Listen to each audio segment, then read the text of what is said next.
Any lease up that you, Sorry, any Reggie, go ahead. particular, no problem. Any particular lease up that you've been a part of and how long? I mean, what are you seeing in terms of the lease up rate to be able to get to stabilization in terms of that? And like what's working towards that? What's Yeah. being the main driving force to really create that lease up process? All right. How many units you have? 300 or so? 404. Okay, great. Um, and do you have any RV, boat, vehicle storage, or are you just self-storage? Just actually just self-storage right now. Future plan, there's a extra acre that's actually that's part of the deal that's going to be for expansion, Yeah. but also too right across from the property there's two and a half acres available to be able to actually incorporate RV fleet parking. And I was thinking ahead too, something big contractor bays, which are Mhm. huge, especially in Florida. I'm in Florida right now. So that's in the future, but at the beginning right now, it's just the core rentable square feet in storage in Yeah. terms of that. Mostly 10 by 10s and 10 by 5s. All right. Well, I hope you got your unit mix right, and it sounds like you're very much on the right track. And our little breakout room here's the intentions to talk about local SEO and Google business profiles. And that's super important, but for a facility such as yours, you're really going to need to kind of put the pedal to the metal, and Google Ads is going to be a really important component of your marketing mix.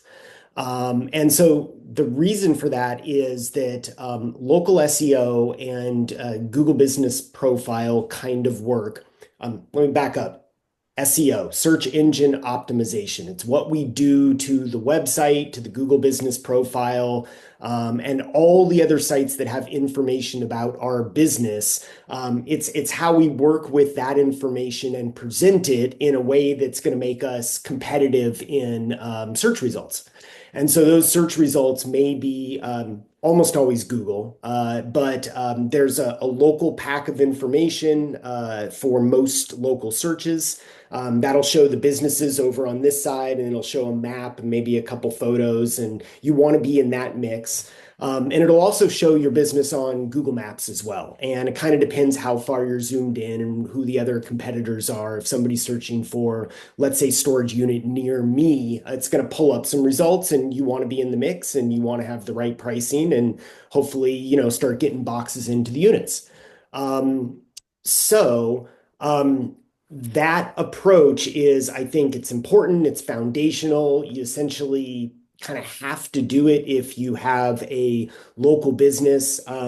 And this applies, it doesn't matter if you're a restaurant, a plumber, or a storage facility, doing the things that are basically under the umbrella of local search engine optimization and managing a Google business profile, I think is baseline marketing. You just got to do it. In large part because Google's becoming increasingly data driven in how it consumes information and turns that around. So we can get into Google Ads a bit and talk a little bit about the budget and what that might cost you.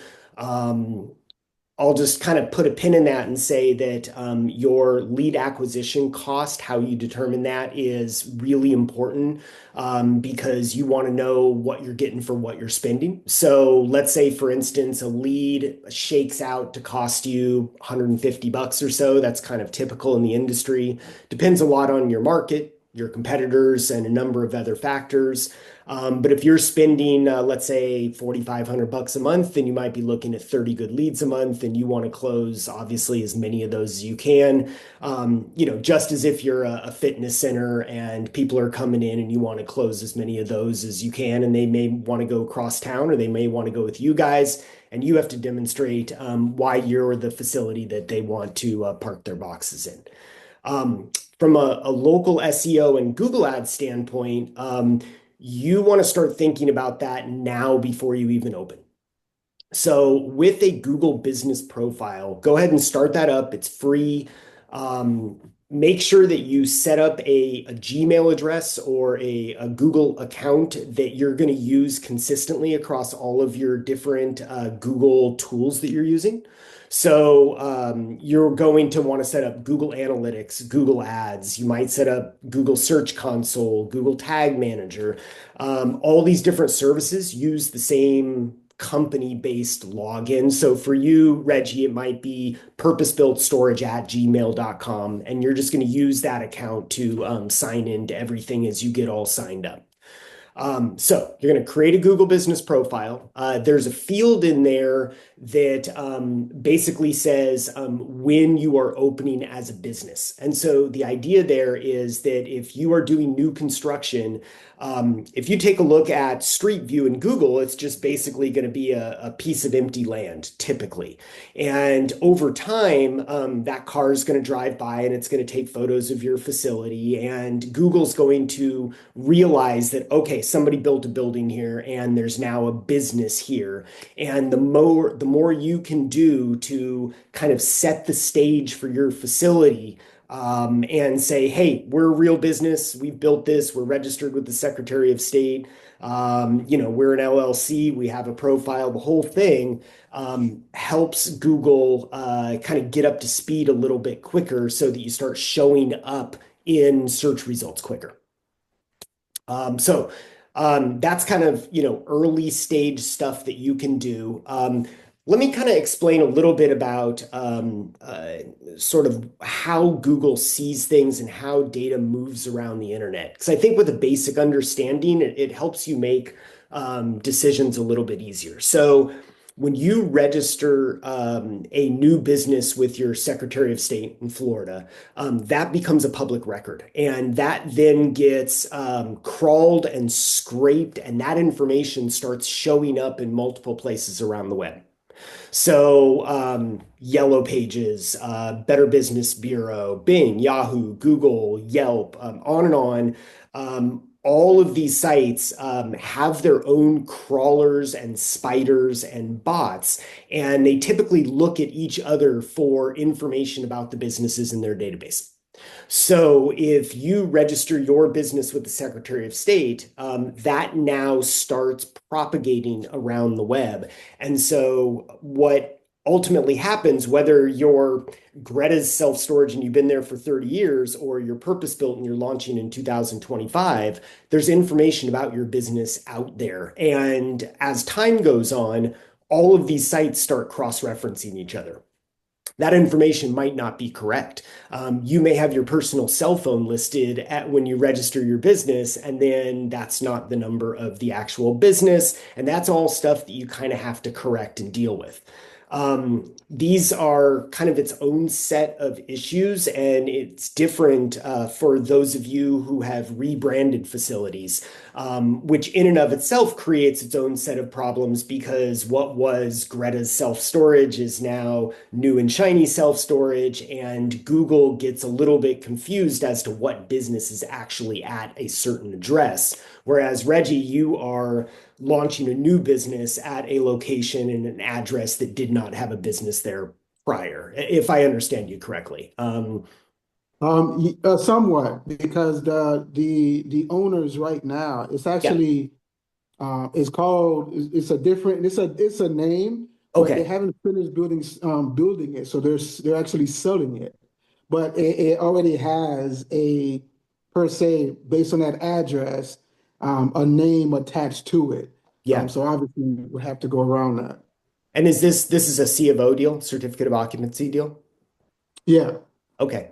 So that name, you should start Googling it and see just how much it's propagated out there. Because if those guys registered with the Florida Secretary of State, then that information's out there and you're going to want to change it to purpose build. And that's a process. So what we do, I don't want to make this like a sales Zoom thing here. But basically what we do as an agency is we get these licenses that give us direct API connections into about 70 key sites and directories out there.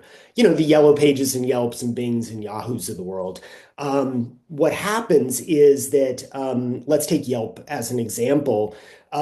Yelp then, because we have this license in place on behalf of Reggie, the owner of Purpose Built, they now see us as a source of truth. And instead of them crawling around looking for information about whatever this property or business is, they know that there's now a representative of the owner of that business who's verified, and so the information gets updated. What happens across 70 plus sites and then other sites that cross-reference those sites is the data footprint that you have out there becomes clean. And so Google really likes this. When it sees nice, clean data with purpose-built and updated information in terms of hours and phone number and description, all that's nice and consistent. It's one of those things that helps Google understand who you are, what the context of your business is, and it helps you in search results as well.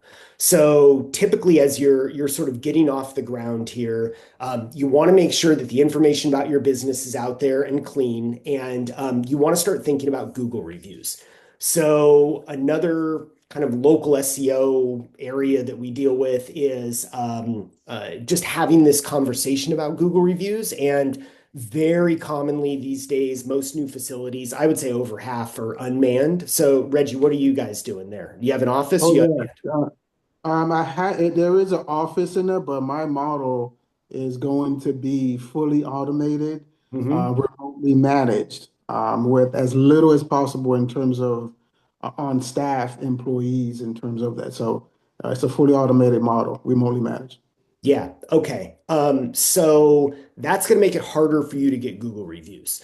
And I think it's what I'll just back up and say that in organic search results, map pack, on Google Maps in the local pack, Google reviews are super important. And if you take a look at your competitors, especially if you have any of the big REITs, Extra Space, CubeSmart, Public, those guys have hundreds of reviews. It makes them extremely competitive in search results. And so anything you can do to get into a good flow with your new tenants, you want to make sure they're super well taken care of. And were they to leave you a review, it's going to be a 5-star review.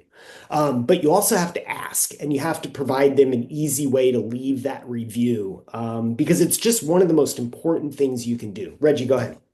I thought about that, and I'm like, how can I do that? I thought about Yeah. in installing a full onboarding process. So as they become a new tenant, what is my duty that's going to be on the back end to be able to formulate and build a connection and a relationship with that new tenant, right? Because that's one of the big things that's one of my strengths from being in the health club industry is high touch and high relationship building type of business, because you're seeing them quite often throughout the week.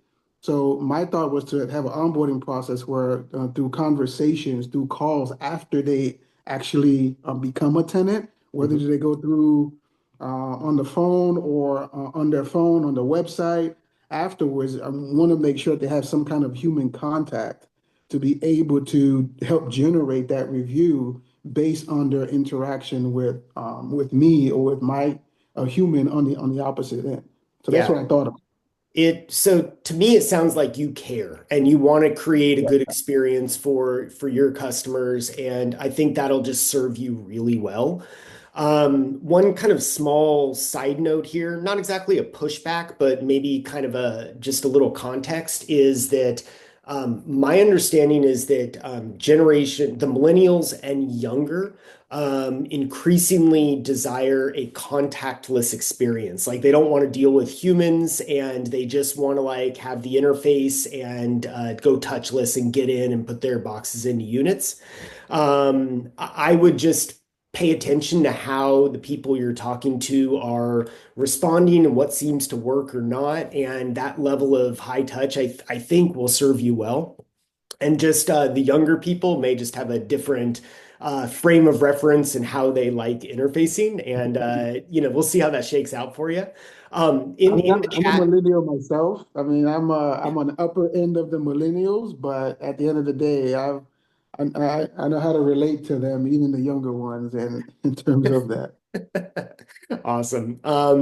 In the chat, I dropped a link to a company called Storage Reach, and these guys, I'll explain why we really like them. So this is my agency's. We have a partnership with them, and we have good pricing. So it just shows on that page, but you can just reach out to them directly. They're really, really nice people. They have. Here's why I like them. So they integrate with the property management systems. And that's super important because when that integration is in place, it means that if somebody reserves or actually books a unit, you want to know when that is and what's supposed to happen in terms of communications flow from that point on. So if you've developed let's say you want to kind of automate all this and you want to have a welcome email and then here's how to store your stuff email or stack your stuff. And then we'd love it if you would leave us a review email. You script that out, you come up with the cadence in terms of timing, and Storage Reach is automated in the sense that it ties into your property management system and is sending the right emails at the right time. And our clients that have unmanned facilities that are working with those guys have definitely seen a significant increase in Google reviews that they've acquired. Um, Absolutely. check that Yeah, out. I read about them. Yeah, that was one of the vendors I looked at. So that's kind of good that you brought it up. Yeah, just point being that if you're unmanned, getting Google reviews is harder than if you got an office, and it's just something you want to be thinking about now. Reggie, why don't we put a pin in that and just see if anybody else here has their own questions, considerations. Rich, I see you maybe asking a question here. Yes, Tyler, thank you very much. Thank you. I appreciate that discussion, but I was really interested in the Google reviews. Yeah. We do operate one facility remotely. Uh, it seems like a lot of our customers, even if they tell us they want to, they'd be willing to give us a review, don't follow through with it. Mhm. And I feel like that maybe they don't have a Google account. Don't they have to have a Google account to do a Google review? Yes, I believe that's correct. And I feel like that's the holdup. Mhm. Especially, we seem to have a lot of older customers. I just talk to them sometimes on the phone. That's my impression, and it just seems like they don't have Google accounts. Heck, a lot of times they have trouble getting documents signed remotely. Um, so, do you have a good process? What's your thoughts on that? Yeah, I think people that are not digital natives, they don't necessarily come to technology, fluidly and natively, often have a tough time with this stuff. I mean, I'm just thinking like asking my mom to do something like that is just a total non-starter. Um, and it's just constant support phone calls at the same time. But why don't I first explain how what I've seen the best practices are for an office facility, and then maybe we talk a little bit about what an unmanned facility can do. So Okay. we work with Bearcat Storage in the Rust Belt. They have 7 or 8 locations, and these guys are really good at getting Google reviews. What they do is, first of all, they have offices, and as that person is pushing the contract across the office, everybody's all smiles, welcome to our family. They have the little acrylic placard with the QR code for the Google review right there at the counter, and they just say, "Hey, would you mind leaving us a Google review? It really helps us. We'd really appreciate it, and we hope you've been well treated." And they do it, and it's the right touch point because it's before they've spent 4 hours sweating their butt off putting boxes into units. So that's a good office sort of exchange right there. In terms of unmanned, you have a couple touch points. So one is email, another is potentially phone, and another is whatever signage you have at the facility. So a QR code is really helpful in the sense, actually, why don't I show that real quick for those that aren't sure if they have that correct link. So let me do this here. Everybody see my screen okay here? Can anybody tell me if they see my screen? I see your screen. Okay, that's great. Thank you. Um, okay, let's go look at our business, the storage agency here. Okay, great. So I'm going to pull that up. And right here, this should look familiar if you have a Google business profile. You're going to see what basically looks like search results, but then you're also going to have this section here up top, which helps you manage that specific business. Doesn't matter if you're a fitness center or a plumber or whatever. This is for essentially a local business. And there's this little link right here, ask for reviews. And so what they're going to give you is a link right here, Rich, which you may or may not be using. And there's a QR code. So this guy right here is what you would use in signage at the facility. Maybe you want to like do a monthly raffle, like leave us a review and you're entered for a raffle for, let's say, a gift basket from a local provider or something along those lines. You're not allowed to pay for reviews, so this sorts of gets into a gray area a little bit. But I mean, most facilities are kind of small potatoes, and I think you can kind of push the boundaries of that a little bit. And so showing the QR code and just saying, help us out. Google reviews are kind of the lifeblood of our business. We really appreciate it, and it helps us better serve you in the future, something along those lines. And then if you're sending them an email, I would use this link right here. And the reason that these links are so important is because when you go to that link, it's going to format the review interface in a way that works beautifully on mobile phones or desktops. And the idea there is to remove as much friction as you can. But Rich, as you suggest, you got to have a Gmail address or a Google account. Most people, I think, on their phones now just, I don't know if it's most actually.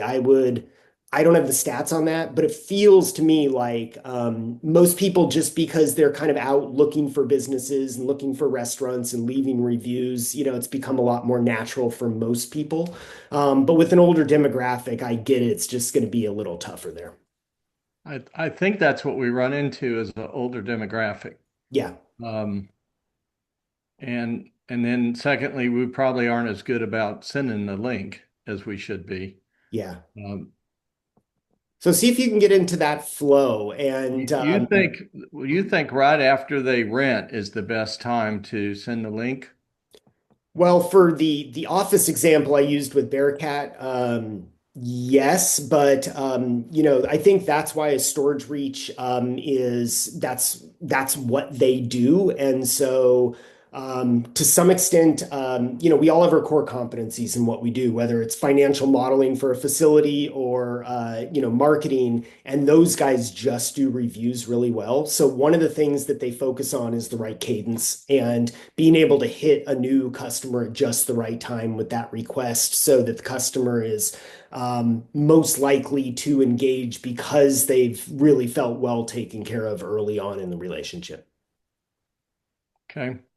Yeah. One problem we run into in that regard already is we already have automated emails for, here's your gate code, welcome, here's your Yeah. lock, and so on. They get quite a few little emails, so we don't want to like add on top of that, I think. Maybe it's just a Um, matter of editing those emails a bit yeah, and possibly. trying to work in the review. And if you can Yeah. do some sort of like broad incentive, like a raffle, you might see that tick up. And depending on the size of your facility, even one or two a week can be super helpful in how you rank. Right. I want We to make don't sure we don't everybody, get that many renters. yeah, You know, maybe a couple of months. All we really, yeah. we're once they're in there, they stay pretty good. So, Well, having um, low attrition is super nice. And yeah, it's one of those challenges when you compete against the big guys who have 500 units and right. lots of churn. Well, Um, fortunately, we've got only one REIT nearby, and he's 5, 6 miles away, and the other operators aren't really focused on this too much either, I don't think. So, Yeah. We Sometimes show it's up pretty good in just the natural search already, and it's only been a short time. So, nice. Yeah. um, Sometimes the best you can do is just outrank all of your local competitors. And right, the big REITs are just going to kick butt and Extra Space is going to be up top. right, But if you can right, be number two or three ahead of, your right, local Topeka self-storage, then, that's enough to get you in front of enough people to stem the attrition and just like, keep your place nice and full and hopefully growing. right. Um, Rich, thanks for asking. I want to make sure both Mary and Bob can get in here, and then we can always circle back. So Mary, let's see, in 2 minutes, Mary and Bob, let's each do a minute. Mary, why don't you start? Give me a quick question. Okay, first I wanted to make a comment about the reviews. I have over 204 reviews, and all I did simply was ask them by sending a text message. Text. If I talk to them on the phone, I ask for a review because that's when they feel good. But I Yeah. say, hey, it's been a long time since we talked. Hope everything's okay. If I send you a link, would you give me a review? They say yes. I send them a link, thanking him, and it goes on for more. And that's something I learned from Jim Ross. My question is based on the Google My Business is they talk about the FAQs, and we've got an FAQ section in our Google My Business section, and we also have post updates, which is, it seems like the ask a question would be for the other person, not for us to write our own question and give our own answer. I wanted your take on that. And the second, is it better to make our own question and answer, or would it be better to do a post and update? Um, And how often would you do each? yeah. I'm gonna say both. Bob, why don't you give me your question, and then I'll kind of Yeah. synthesize it all. Yeah. I just bought another facility. The seller was supposed to transfer the business profile over. He couldn't do it. I Mm, went in, did it, and they told me because I have an unmanned facility, they can't they can't give me a business profile, so I can't even get a postcard verification back. So how do I create the business profile if the seller couldn't transfer it and just sort of looking for help here? yeah.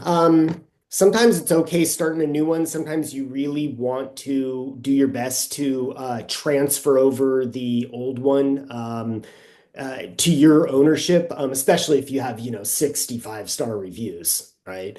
But if you have to start from scratch, okay, you got to do that. And so, what's the Bob, can you tell me specifically, like, are you saying you're having a problem doing so, or can you rephrase the question just a little bit for me here? Basically, so I tried to have it transferred over and they wouldn't send me a Yeah, postcard verification code in the right. 5 days. So I never got that and then Yeah. finally I got through support, and support said because it's an unmanned facility, they can't provide a business profile, which I thought was kind of odd. We have a ton of clients with unmanned. Yeah. Postcard verification is actually kind of rare these days, and usually it's video verification where you are taking a little video, you're outside the facility, and then you're walking in and you're unlocking an office. I see that as much more common these days, especially with our unmanned facilities. So I think you just have to be diligent and stick with it. All right. This is Thank you. closing in 30 seconds, so I want to make sure I answer Mary here as well. FAQ and updates. Yeah, people aren't going to leave questions. I mean, that's really rare. So sometimes you kind of have to astroturf that a little bit and ask the questions that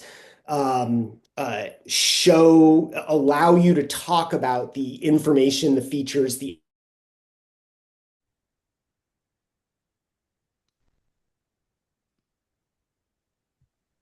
Hey, we're back. you're welcome to reach out and circle back with me. Cool. Well, hopefully I gave everyone enough with you got the messages, right? The broadcast messages. We definitely saw the broadcast message. Cool. Okay. I can't see it on my side. Like, I hope they get this. Okay, sweet. If you don't mind, I mean, we got like a few minutes here. How is that cool? Did it work? It seemed like I everyone's evenly liked it. spread out. I liked it. I got a lot of good information out of it. Cool. Okay. I liked it. We just needed longer.